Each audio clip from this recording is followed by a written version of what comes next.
Hi everyone, my name is Sarah and I've put together this special video in support of raising awareness about diabetes, specifically about type 1 diabetes. Chances are that you either have or know someone that has a form of diabetes, but how much do you actually know about it?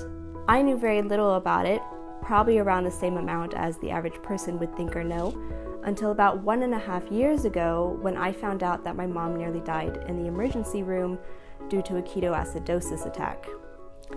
And that's why I've invited my mom to do most of the talking about her experiences with getting diagnosed, overcoming some unexpected challenges, and about what she's learned over the past couple of years. Our hope is that with this, you'll learn some new things too.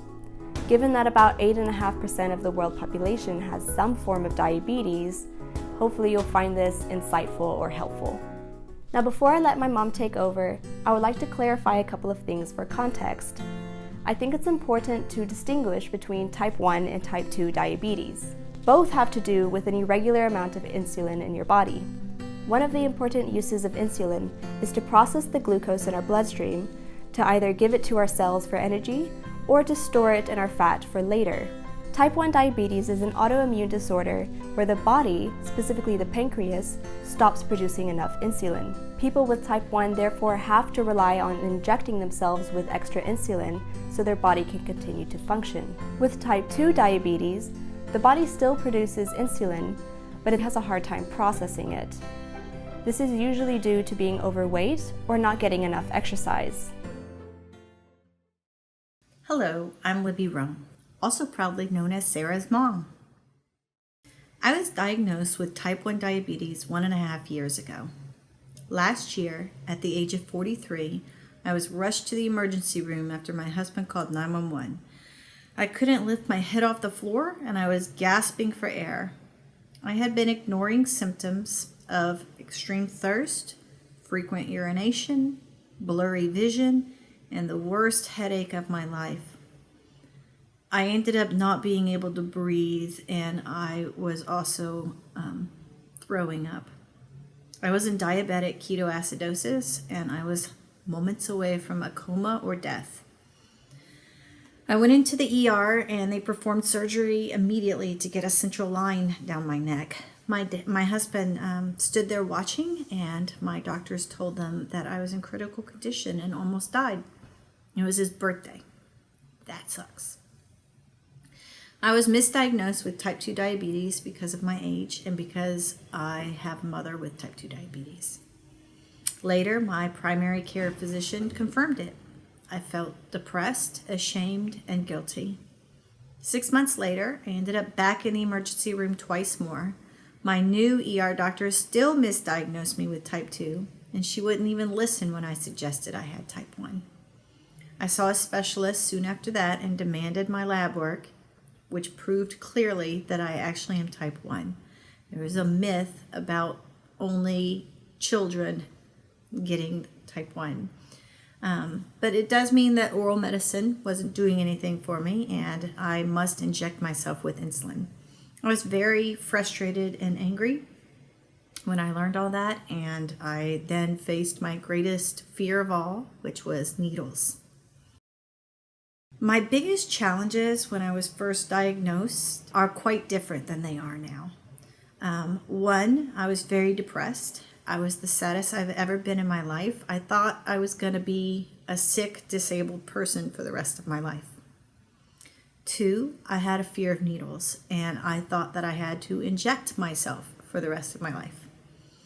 And three, there was a lot of confusion over the complexities of this disease, such as all the things that affect my blood sugar.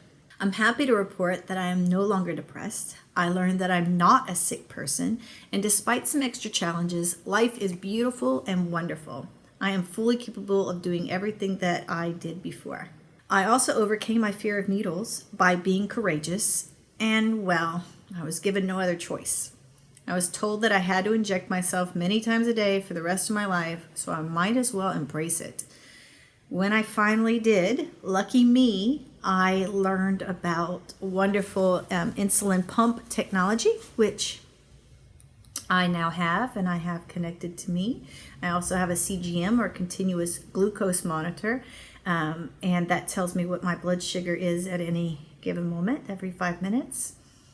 And I don't even need to prick my fingers anymore. I love being a T1D cyborg. And then finally, most of the confusion is gone. It is a very complex disease, but through lots of reading and talking with others who have type 1 diabetes, I've learned a tremendous amount over the past year and a half, and I feel more confident and able to manage my disease now. My biggest challenges now are quite different, but they're pretty standard type 1 diabetes challenges. One is that making sure I am always monitoring my blood sugar and staying within range is a continual activity, 24/7, and it's disruptive to everything else that I want or need to spend time on. It's just in my brain every day, all the time, and I can't turn it off, unfortunately. Number two, the most impactful event that can affect my blood sugar is eating carbohydrates. And it's really hard to calculate. You have to be perfect. It's really especially challenging in restaurants where they can add sugar when you least expect it. There's also keeping track of the 40 plus things that can affect my blood sugar. So eating carbs, eating protein or fat, and the ratio of those macronutrients. Also exercise, what kind of exercise, hormones, stress, illness, the weather. Lots of things can affect my blood sugar, and I have to keep track of all that. And then lows suck. When my blood sugar is low, I feel weak, I'm shaky, my tongue goes numb, my eyesight becomes blurry. I don't know what's going on. And I usually cry. Right when I have a work meeting or need to take an important phone call, I can have a low and start crying. It's very embarrassing and it's debilitating.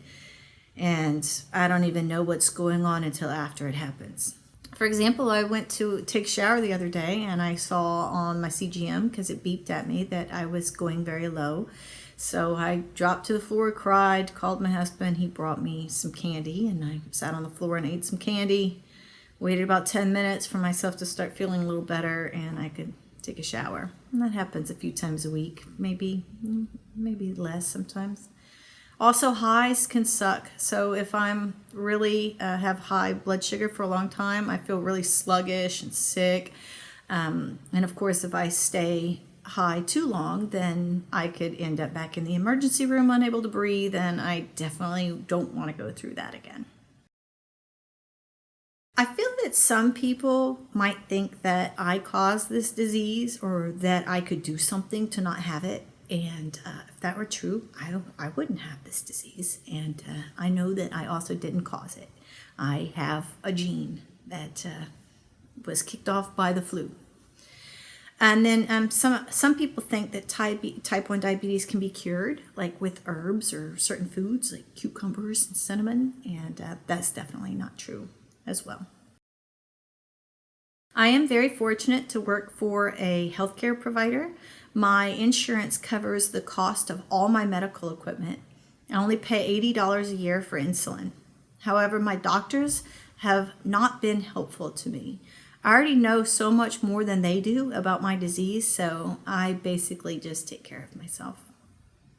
I get lab work done every 6 months to make sure that I don't develop other autoimmune diseases, which people with type 1 diabetes are prone. 5 things that I would like people without type 1 diabetes to know.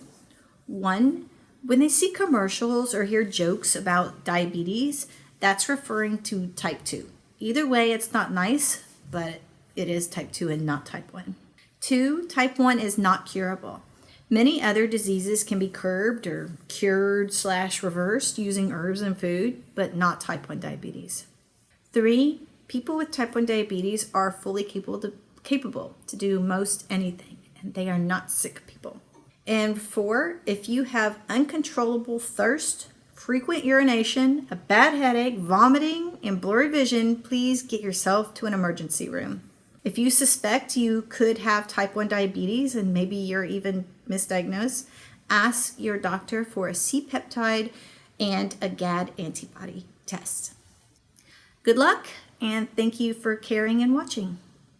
Indeed. Thanks for watching. There is still so much more that can be and should be said on this topic, so please be aware and share. Thank you.